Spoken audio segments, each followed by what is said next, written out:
My name is Sophie. I am 28 years old. My husband is Eric. He is 30. We live in a small, cozy house. It has a little garden. I love our garden. It has many red roses. Eric says I am his rose. He is a good husband. He works hard. He is a writer. He writes stories for books. I am a teacher. I teach little children. They are sweet and funny. Our life is simple, but it is a happy life. I thought we were happy, very happy.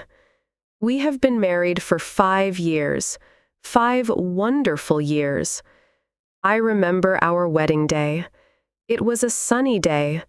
I wore a white dress. Eric looked so handsome in his suit. He smiled at me. His eyes were full of love. He said, "Sophie, you are my everything." I believed him. I trusted him with all my heart. Every morning we have breakfast together. I make coffee for him. He likes his coffee black, no sugar. I like my tea with milk. We talk about our day. He tells me about his stories. I tell him about my students. In the evening, we have dinner. Sometimes we watch a movie. Sometimes we read books. We have a comfortable life, a normal life. I loved my normal life. I felt safe. I felt loved. One Saturday, Eric went out. He went to see his friend. I stayed home. The house was quiet. I decided to clean the house. I like cleaning. It makes me feel calm. I cleaned the kitchen first. The kitchen was shiny. Then I cleaned the living room. Everything was in its place. I felt good. Then I went upstairs to our bedroom. I wanted to organize our closet. It was a big closet. Eric's clothes were on one side. My clothes were on the other side. His side was a little messy. Eric is a creative person. Creative people can be messy. I smiled when I thought about that. I started with his shelves. There were many old sweaters. He doesn't wear them anymore. I decided to put them in a box for charity. At the very back of the top shelf, I saw something. It was a wooden box. It was not a big box. It was dark brown. It looked old. I had never seen it before. I was curious. What was inside? Maybe it was an old memory from his childhood. Maybe it was a surprise for me. My heart felt a little excited. I took the box down. It was dusty. I wiped the dust away with my hand. There was no lock on it. I opened it slowly. Inside the box, there were letters.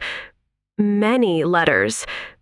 They were tied together with a red ribbon. The paper was yellow and old. The handwriting was Eric's. I recognized it immediately.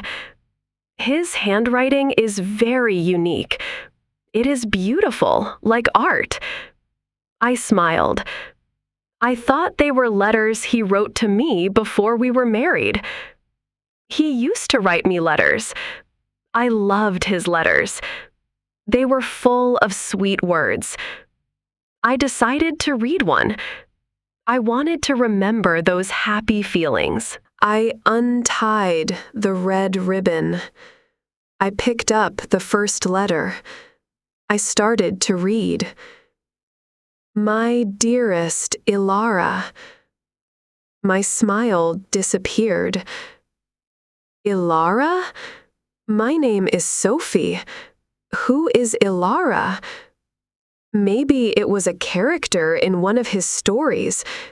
Yes, that must be it. Eric is a writer. He creates many characters. I told myself not to be silly. I kept reading. My dearest Elara, I saw you today at the bookstore. You were wearing a blue dress. You looked like the sky. I wanted to talk to you, but I couldn't. I am a coward. I just watched you from afar. You are so beautiful. My heart hurts when I see you. It is a sweet pain. My hands started to shake. This was not about a character in a story. The words felt too real, too personal. I looked at the date on the letter. It was 3 years ago. 3 years ago? We were already married for 5 years. My heart started to beat very fast. It felt like a drum in my chest. I picked up another letter. My hands were trembling. My dearest Elara, we talked today. It was only for a minute. You asked me for the time. Your voice is like music. I wanted to tell you my name. I wanted to ask for your name, but the words were stuck in my throat. I just said, "It's 3 o'clock," and walked away. Why am I so weak? All day I thought about your eyes. They are green, like the forest. Tears started to form in my eyes. Who was this woman? Who was Elara? Why was my husband writing these letters to her? And why did he hide them? I read another letter, and another, and another. There were so many of them, maybe 20 letters. Each one was full of love and longing. He wrote about her smile. He wrote about her hair. He wrote about her laugh. He described her in so much detail. He poured his heart out in these letters, a heart that I thought belonged to me. My dearest Elara, I know I am a married man. I know this is wrong, but I cannot stop my feelings. You are like a fire in my soul. I think about you all the time. When I am with my wife, I feel guilty. She is a good woman. She does not deserve this, but my heart belongs to you. That sentence broke me. It shattered my world into a million pieces. She is a good woman. She does not deserve this. I dropped the letter. My body was cold. I felt a pain in my chest. It was a physical pain. It was hard to breathe. I started to cry. Not quiet tears, loud, ugly sobs. I was sitting on the floor of our bedroom, surrounded by his secret letters, the proof of his betrayal. I felt so stupid, so naive. I thought our marriage was perfect. I thought his love was mine alone. How could I be so blind? For 3 years, he had been in love with another woman. For 3 years, he had been living a lie. And I didn't know. I didn't suspect anything. Was our life a lie? Were his smiles fake? When he told me, "I love you," was he thinking of her? The questions swirled in my head. Each question was like a knife stabbing my heart. I felt so much anger and so much sadness. I loved him so much, and he had betrayed me in the deepest way. Before I share the rest of my story, I want to ask you something. Where are you listening from? It gives me strength to know someone is hearing my words, someone who understands. Please tell me in the comments. I would really love to know. I feel so alone right now. I sat there for a long time, maybe an hour, maybe more. The tears stopped, but the pain was still there.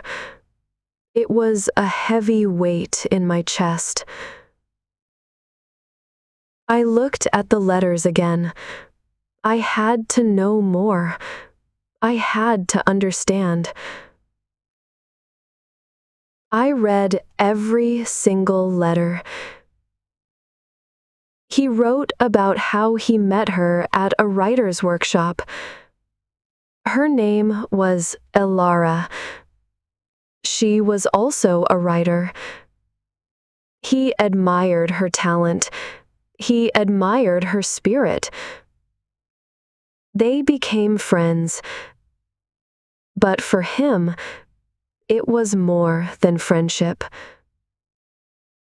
He fell in love with her. They became friends. But for him, it was more than friendship. He fell in love with her. The letters told a story of a secret love, a love that lived only in his words. He never sent the letters.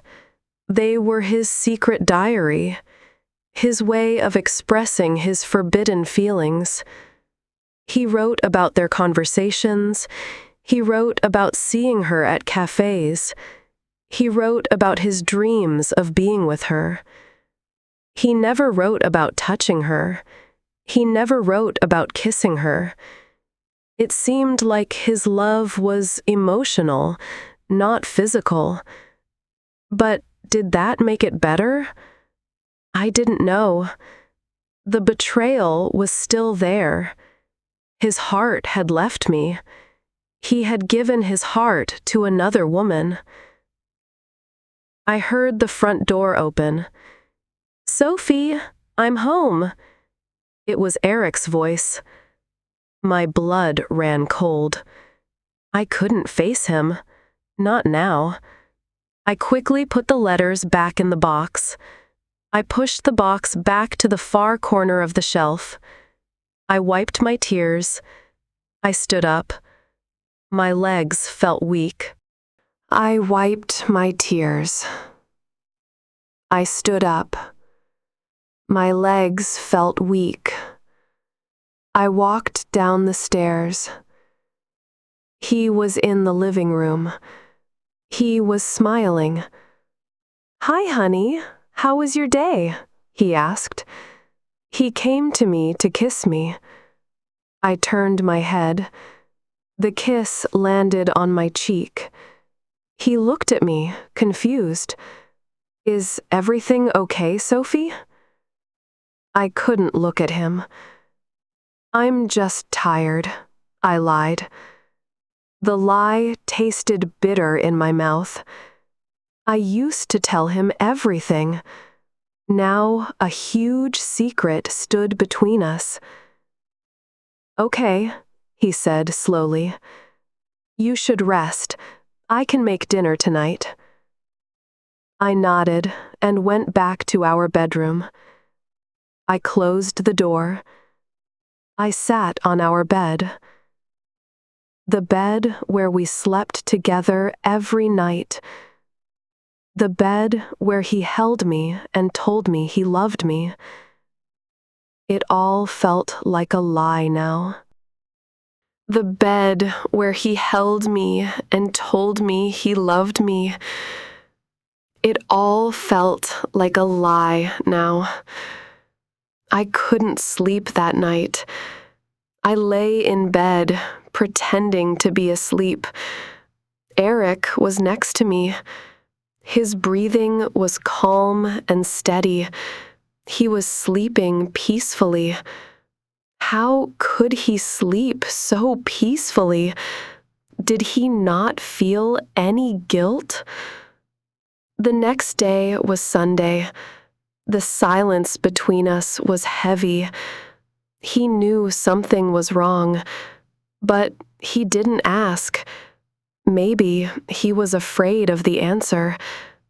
I couldn't eat. I couldn't think. The image of the letters was burned into my mind. My dearest Elara. I knew I had to confront him. I couldn't live with this secret. It was eating me alive. But I was scared. I was scared of what he would say. I was scared of losing him. Even after the betrayal, a part of me still loved him. Even after the betrayal, a part of me still loved him. A part of me wanted him to say it was all a big misunderstanding. That afternoon, I found my courage. He was in his office, writing. I walked to the bedroom. My heart was pounding again. I took the box from the closet. I held it in my hands. It felt so heavy. It was the weight of his secrets. I walked to his office. I opened the door without knocking. He looked up from his computer. He was surprised to see me. "Sophie, is everything all right?" I didn't say anything. I just walked to his desk. I placed the wooden box in front of him. I opened it. The letters were there, with the red ribbon. I opened it. The letters were there, with the red ribbon. His face turned white. He looked at the letters, and then he looked at me. His eyes were wide with shock and fear. He knew. He knew that I knew. "Sophie," he started to say. His voice was just a whisper. "Who is Elara?" I asked. My voice was surprisingly calm, but inside I was a storm of emotions. He couldn't look at me. He stared at the letters. He was silent for a long time. The silence was painful. "Please, Eric, talk to me," I begged. My calm voice was gone. Tears were running down my face again. I deserve to know the truth. He finally looked up. There were tears in his eyes, too. "I am so sorry, Sophie," he said. "I am so sorry." "Sorry is not enough," I said, my voice shaking with anger. "Who is she? Did you love her?" He nodded slowly. "Yes," he whispered. "I did." The word was like another stab in my heart. He admitted it, It was real. Why, Eric? Why? Wasn't I enough for you? Was our marriage a lie? No, no, our marriage is not a lie, he said quickly. He stood up. He tried to hold my hand, but I pulled away. Sophie, please, let me explain. Please. I took a deep breath. I wanted to scream. I wanted to hit him. I wanted to run away. But I stood there. I listened. I needed to hear his explanation. I needed to understand how the man I loved could do this to me. It started 3 years ago, he began, his voice full of shame. I met her at a writer's workshop. We were just friends at first. We talked about books, about writing. She understood a part of me that no one else did. The creative part. He paused, trying to find the right words. I was struggling with my writing at that time. I felt like a failure. You were always so supportive, Sophie, but you didn't understand the pressure, the doubt. Elara did. Talking to her felt easy. And then, he continued, my feelings started to change. I started to see her as more than a friend. I felt a connection with her that I couldn't explain. I felt guilty. I knew it was wrong. I love you, Sophie. I have always loved you. You have a funny way of showing it, I said, my voice dripping with sarcasm. I know, he said, his head down. I was a coward. I didn't know what to do with these feelings. So I wrote them down. I wrote the letters to get the feelings out of my system. It was my way of coping. I never sent them. I never acted on my feelings. I never touched her. I never kissed her. We were never physical. You had an emotional affair, Eric, I said quietly. You gave her your heart. You wrote to her that your heart belonged to her. He flinched when I said that. He knew it was true. It was a moment of confusion and weakness, he pleaded. It was a fantasy, a stupid fantasy. The relationship with Elara, it ended a long time ago. About a year ago. She moved to another city. I haven't seen her or spoken to her since. These letters are just old memories of a mistake, a terrible mistake. He looked at me, his eyes begging for forgiveness. Sophie, you are my reality. You are the one I love. You are my wife. The past year, it's been only you. I realized that my fantasy about Elara was just that, a fantasy. It wasn't real love. My love for you is real. Please, you have to believe me. I looked at him. The man I had loved for so many years. The man who had shared my life, my home, my dreams. He looked broken. He looked genuinely sorry. But was sorry enough? The trust was broken.